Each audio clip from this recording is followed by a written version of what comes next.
एक बात जो है वो है कि महिलाओं को अपने हिस्से की भागीदारी के लिए जंग करनी पड़ेगी, क्योंकि बिना क्रांति के बदलाव नहीं आएगा। कैसे मुक्ति है के बच्चों के स्कूल पर बम फेंकते हैं और 165 बच्चों की जान जाती है। कौन सी महिला मुक्ति की बात कर रहे हैं? लड़कियों को जो स्कूल में जाते हुए कहीं ना कहीं गायब हो जाती है। दिल्ली जैसे शहर में बस्ती में एक लड़की अगर गायब हो गई है, यहाँ पे शर्मसार वाली बात ऐसी है कि 3 दिन तक पुलिस कर्मचारी FIR तक दर्ज नहीं कराते हैं। यहाँ तो कहा जाए भारत में कि 10 बच्चे पैदा करो महिलाओं से, चाहे वो मोहन भागवत हो, चाहे वो हिंदुवादी संगठन के बड़े बड़े नेता हो। ये इनका दिमागी संतुलन का ही मतलब एविडेंस देता है कि जो मनुवादी सोच है, जो महिलाओं को एक नीचे तबके में ही देखते हैं कि हमें इंसान ही नहीं समझते हैं, इसका हमें एविडेंस मिल रहा है इनके इन स्टेटमेंट्स पे। तो ये ईरान पे जो हमला उन्होंने शुरू किया, उसके पीछे उन्होंने क्या कारण दिया कि हम ईरान की महिलाओं को मुक्त करना चाहते हैं।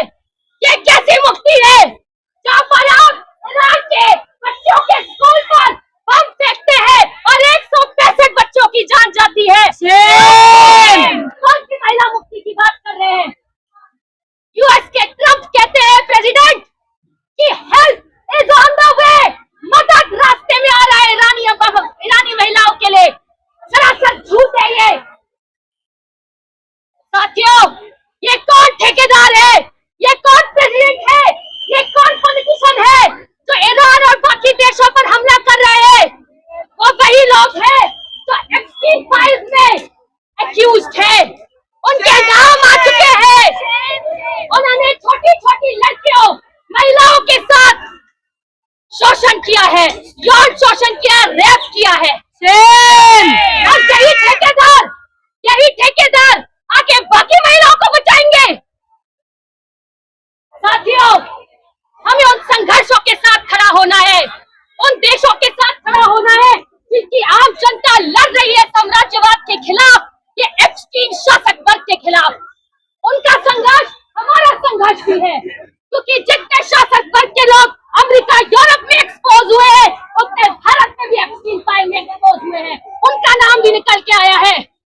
हम उन सारे दमन शोषण के खिलाफ आज अंतर्राष्ट्रीय महिला दिवस पर खड़े हुए हैं। उन सारे संघर्षों को अपना संघर्ष बनाते हुए महिलाओं को मैं एक बात कहना चाहूंगी, उन सभी लड़कियों को जो स्कूल में जाते हुए कहीं ना कहीं गायब हो जाती है। दिल्ली जैसे शहर में बस्ती में एक लड़की अगर गायब हो गई है, यहाँ पे शर्मसार वाली बात ऐसी है कि 3 दिन तक पुलिस कर्मचारी FIR तक दर्ज नहीं कराते हैं। ये बात मैं ऐसे ही नहीं कह रही हूँ, ये बात एक हकीकत है, ये सच्चाई है। आप जाकर के पता कीजिए, दलजीत नगर इलाके में 3 दिन तक बच्ची गायब हो गई, उसको किसी ने FIR तक दर्ज नहीं की।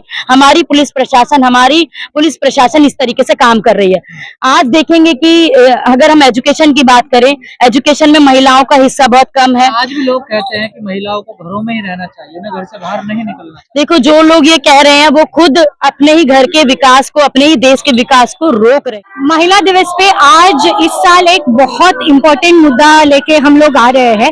वैसे हर महिला दिवस पे हम लोगों का डिमांड जो बेसिक है वो है रोजगार का, वो है सुरक्षा का, वो है जिंदगी चलाने का, जो हेल्प चाहिए सरकार से उसका। पर इस साल एक बहुत बड़ा मुद्दा ये है कि जो अमेरिकन इंपीरियलिज्म है, जो हमेशा से, जैसे अभी हम देख रहे हैं ईरान पे जो अटैक किया है, जो पैलेस्टीन पे अटैक इसराइल इतने सालों से कर रहे हैं, उसका जो उन लोगों फंड करते हैं, US हो चाहे UK हो, इसके खिलाफ हम इस साल बहुत आगे आके हम ये मुद्दा रख रहे हैं।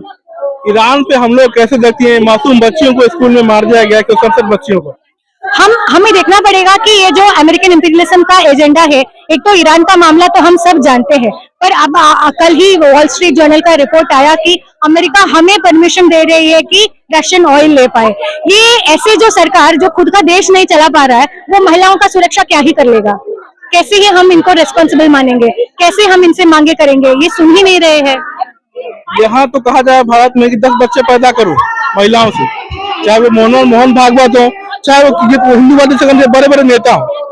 ये इनका दिमागी संतुलन का ही मतलब एविडेंस देता है कि जो मनुवादी सोच है, जो महिलाओं को एक नीचे तबके में ही देखते हैं कि हमें इंसान ही नहीं समझते हैं, इसका हमें एविडेंस मिल रहा है इनके इन स्टेटमेंट्स पे। तो ये लोगों के इसमें हम ये इतने प्रॉमिस करके आए थे कि हर बजट में ये लोग बोलते हैं लाडली स्कीम, ये स्कीम महिलाओं का ये ऊपर किया गया, पर इस सरकार के अंदर हम बार बार देख पा रहे हैं कि बजट पे विमेन्स बजट घटाई जा रहा है।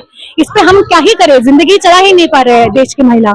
क्या महिलाएं इस देश में सुरक्षा में बदलाव आया है? क्या आप लगता है कि महिलाएं 10 बजे रात में 12 बजे रात में घर से करीब निकल सकती है?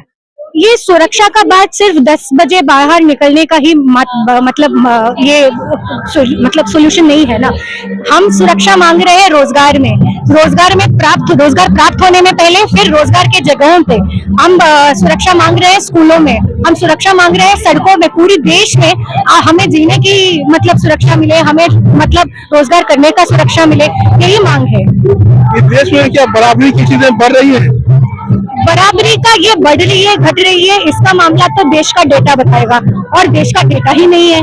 इतने सालों से उन्होंने सेंसस ही नहीं करवाए हैं, तो ये लोग पॉलिसी कैसे करेंगे? आपका एक्सपीरियंस क्या कहता है कि देश में बदलाव आया है, बराबरी की बातें हो रही है, गैर बराबरी घटी है? मैं जेएनयू की स्टूडेंट हूँ। जेएनयू के अंदर जो सुरक्षा मुझे फील हुई है वो मुझे दिल्ली में बाहर कभी नहीं फील हुई है। वो हमें बताता है कि सिस्टम में अगर बदलाव आए, जेएनयू में हम एडमिनिस्ट्रेशन को हमारा रिस्पॉन्सिबल मानते हैं, सरकार को रिस्पॉन्सिबल मानते हैं, और अगर ऐसा एक सिस्टम बनता है वहाँ पे महिलाओं का पार्टिसिपेशन कितना आप देख पा रहे हैं। जेएनयू एसयू जो अभी है उसमें 3 लीडरशिप महिलाएं हैं, और उन 3 महिलाओं को उन्होंने अभी तिहाड़ जेल में बंद करवाया था 1 हफ्ते पहले ही। 3 दिन उनको अंदर रखा गया सिर्फ इसी मांग के लिए कि जो यूजीसी रेगुलेशंस है वो पास किया जाए वापस से। अंतर्राष्ट्रीय महिला दिवस पर देश के विभिन्न राज्यों से यहाँ महिलाएं आई और अपने अपने विचारों को यहाँ रखा, और बराबरी की बात को लेकर के पूरे दुनिया के सामने अपनी बातें रखी। लेकिन एक बात जो है वो है कि महिलाओं को अपने हिस्से की भागीदारी के लिए जंग करनी पड़ेगी, क्योंकि बिना क्रांति के बदलाव नहीं आएगा। उन्हें ये दुनिया को समझाना पड़ेगा, अपनी जंग, हर हिस्से की जंग महिलाओं को आगे आकर लड़नी पड़ेगी। फिलहाल जंतर मंतर से इस वीडियो के लिए इतना ही। अगर आपको ये वीडियो पसंद आता है तो शेयर करें, लाइक करें। तब तक के लिए बहुत शुक्रिया।